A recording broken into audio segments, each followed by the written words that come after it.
ಯಾರೋ ಸಾಲ ಮಾಡಿದ್ದಾರೆ, ತಂದೆ ಸಾಲ ಮಾಡಿದ ಮಗ ತೀರಿಸ್ತಾ ಇರ್ತಾನೆ. ಸೊ ಆ ಸಾಲ ಅರಿತಾ ಇರಲ್ಲ. ಕಾರಣ ಏನು ಅಂತಂದ್ರೆ ಅದು ಋಣಬಾಧೆ ಅಂತ ಹೇಳ್ತೀವಿ ನಾವು ಇಲ್ಲಿ. ಅದಕ್ಕೋಸ್ಕರನೇ ಏನಾಗುತ್ತೆ ಅಂತ ತಕ್ಷಣ ಇಲ್ಲಿ ಹುಟ್ಟಿದಂಥ ಪ್ರತಿಯೊಬ್ಬ ವ್ಯಕ್ತಿಗೂ ತನ್ನದೇ ಆದ ಒಂದು ಹೋರಾಟ ಮಾಡ್ಕೊಂಡು ಬರ್ತಾ ಇರ್ತಾನೆ. ಅದರಲ್ಲೂ ಈ ಸಾಲದ ಬಾಧೆಯಲ್ಲಿ ಸಿಕ್ಕಾಕೊಂಡಾಗ ಜೀವನದಲ್ಲಿ ಅವ್ನು ಏನು ಮಾಡ್ಬೇಕಂತಾನೆ ದಿಕ್ಕ ತೋಚಲ್ಲ. ಇದಕ್ಕೋಸ್ಕರನೇ ನೀವು ವಾಸ ಮಾಡ್ತಕ್ಕಂಥ ಸ್ಥಳದಲ್ಲಿ ಲಕ್ಷ್ಮೀ ಸ್ಥಾನದ ಒಂದು ಜಾಗ ಇರುತ್ತೆ. ಆ ಜಾಗದಲ್ಲಿ ಏನಾದ್ರೂ ದೋಷ ಆಯಿತು ಅಂತಂದರೆ ಖಂಡಿತವಾಗ್ಲೂ ನೀವೇನೇ ಸಂಪಾದನೆ ಮಾಡಿದ್ರೂ ಹಣ ನಿಲ್ಲಲ್ಲ. ಇಲ್ಲ, ಹಣ ಯಾವ ರೂಪದಲ್ಲಿ ವೇಸ್ಟ್ ಆಗ್ತಾ ಇರುತ್ತೆ ಅಂತಂದರೆ ಆರೋಗ್ಯಕ್ಕೋಸ್ಕರ ಆದರೂ ಖರ್ಚಾಗ್ತಾ ಇರುತ್ತೆ, ಅಥವಾ ಯಾರಾದರೂ ಹಣ ತೊಗೊಂಡ್ರೆ ಹಣ ವಾಪಸ್ ಕೊಡಲ್ಲ, ಅಥವಾ ನೀವು ಯಾರ ಥರ ಆದರೂ ಹಣ ತೊಗೊಂಡ್ರೆ ಇನ್ ಟೈಮಿಗೆ ನೀವು ಕಟ್ಟಕ್ಕಾಗಲ್ಲ. ಅದಾದ ನಂತರ ವೇಸ್ಟ್ ಆಫ್ ಮನಿ ಅಂತ ಹೇಳ್ತೀವಿ.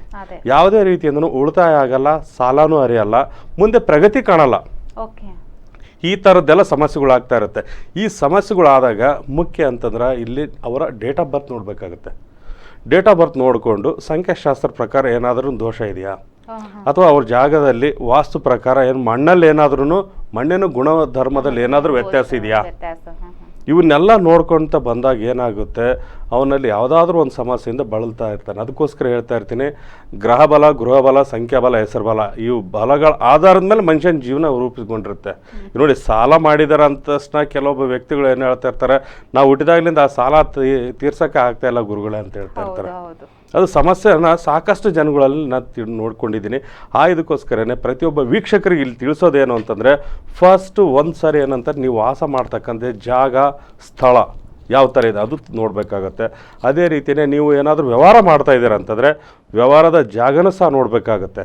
ಈಗ ನೋಡಿ, ಕಾರ್ಪೊರೇಟ್ ಲೆವೆಲ್ನಾಗ ಎಷ್ಟೆಲ್ಲ ಹಣ ತೊಗೊಂಡಿರ್ತಾರೆ, ಬ್ಯಾಂಕಲ್ಲಿ ಸಾಲ ತೊಗೊಂಡಿರ್ತಾರೆ, ಆದರೆ ಅವ್ರಿಗೆ ಏನಾಗುತ್ತೆ, ಅವ್ರು ಹಣ ಕಟ್ಟಲಿಲ್ಲ ಅಂತಂದ್ರೂ ಬ್ಯಾಂಕ್ನವ್ರು ಅವ್ರಿಗೆ ಸಾಲ ಮನ್ನಾ ಮಾಡ್ತಾರೆ. ಅದು ಹೇಳ್ತಾ ಇರೋದು, ಸಾವಿರಾರು ಕೋಟಿ ಇವಕ್ಕೆಲ್ಲ. ಈಗ ನೋಡಿ, ಕೆಲವೊಂದು ಸರಿ ಏನಾಗುತ್ತೆ, ಈಗ ನೋಡಿ, ನಾವು ಕೆಲವೊಬ್ಬ ವ್ಯಕ್ತಿಗಳ ಹೆಸರು ಹೇಳೋದು ಬೇಡ, ಇವತ್ತು ಎಷ್ಟೋ ದೇಶ ಬಿಟ್ಟು ಹೋಗಿರೋ ಕಥೆಗಳು ಇದಾವೆ. ಈಗ ನೋಡಿ, ಅಂತ ದೊಡ್ಡ ದೊಡ್ಡವ್ರನ್ನ ಇದು ಮಾಡೋಕ್ಕಲ್ಲ. ಚಿಕ್ಕವ್ರು ಏನಾದ್ರು ಹಣ ತೀರ್ಸಿಲ್ಲ ಅಂತಂದ್ರೆ ಬಡ್ಡಿ, ಸುತ್ತಿ ಬಡ್ಡಿ, ಈ ಥರದ್ದೆಲ್ಲ ಹಾಕೊಳ್ತಾ ಹೋಗ್ತಾರೆ. ಆಸ್ತಿ ಜಪ್ತಿ ಮಾಡ್ತಾರೆ. ಕೋಟ್ಯಾಂತರ ರೂಪಾಯಿ ಯಾರು ಗಪ್ಲ ಮಾಡಿರ್ತಾರ ಅವ್ರಿಗೆ ಏನು ಆಗೋದಿಲ್ಲ, ಎಷ್ಟು ಚಿಕ್ಕ ಚಿಕ್ಕ ಪ್ರಮಾಣದಲ್ಲಿ ತಗೊಂಡವ್ರಿಗೆ ಹಾನಿ ಆಗೋದಿಲ್ಲ. ಅದಕ್ಕೋಸ್ಕರನೇ ಹೇಳ್ತಾ ಇರೋದು. ಇಲ್ಲಿ ಅವ್ರು ಏನ್ ಮಾಡ್ತಾರೆ ವ್ಯಕ್ತಿಗಳು, ಅವ್ರ ಪಾಪ ಆಕ್ಚುಲಿ ಆನೆಸ್ಟ್ ಆಗಿ ಇದು ಮಾಡ್ತಾ ಇರ್ತಾರೆ. ಇವತ್ತು ನಾನು ನೋಡಿದ್ದೀನಿ, ಎಷ್ಟೋ ವ್ಯಕ್ತಿಗಳು ಹೇಳ್ತಾ ಇರ್ತಾರೆ, ಇಲ್ಲ ಗುರುಗಳೇ, ನಮ್ಮ ಮನೆತನದಲ್ಲೆಲ್ಲ ಈ ಥರ ಹರಾಜಾಯ್ತು, ನಮ್ಮ ಒಳ್ಳೆ ಆಸ್ತಿ ಇತ್ತು, ಅದು ಪ್ರಾಪರ್ಟಿ ಮಾರ್ಕೊಂಡು ಹೋಯ್ತು ಅದಂತೇಳಿ. ಹಾಗಾಗಿ ಇಲ್ಲಿ ಏನಾಗುತ್ತೆ ಅಂತಾಗ, ನೀವು ಸಾಲ ಮಾಡಿದ್ದಕ್ಕಿಂತ ನಿಮ್ಮ ಹಿರಿಕರು ಏನಾದ್ರೂ ದೋಷ ಇತ್ತು ಅಂತಂದರೆ ಖಂಡಿತವಾಗ್ಲೂ ಆ ಸಾಲನೂ ಅರಿಯಲ್ಲ, ನೀವು ನೆಮ್ಮದಿಯ ಜೀವನನೂ ಮಾಡೋಕ್ಕಾಗಲ್ಲ.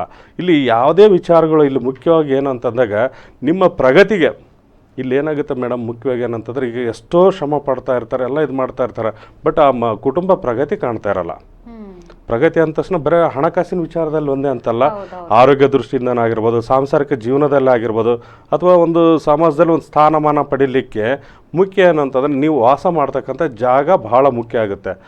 ಇದಕ್ಕೋಸ್ಕರನೇ ನಿಮ್ಮ ಹುಟ್ಟಿದ ದಿನಾಂಕದ ಅನುಗುಣವಾಗಿ ಯಾವ ಒಳ್ಳೆ ದಿಕ್ಕುಗಳಿದ್ದಾವೆ, ಯಾವ ಕೆಟ್ಟ ದಿಕ್ಕುಗಳಿದ್ದಾವೆ, ಅದರ ಅನುಗುಣವಾಗಿ ಮುಖ್ಯವಾಗಿ ನಿಮ್ಮ ಒಂದು ಮುಖ್ಯ ದ್ವಾರ, ನೀವು ವಾಸ ಮಾಡ್ತಕ್ಕಂಥ ಮನೆ ಮುಖ್ಯ ದ್ವಾರ ಯಾವ ಕಡೆ ಇದೆ, ಇವನ್ನೆಲ್ಲ ಪರಿಶೀಲನೆ ಮಾಡಿದಾಗ ನೀವು ವಾಸ ಮಾಡ್ತಕ್ಕಂಥ ಮನೆಯಲ್ಲಿ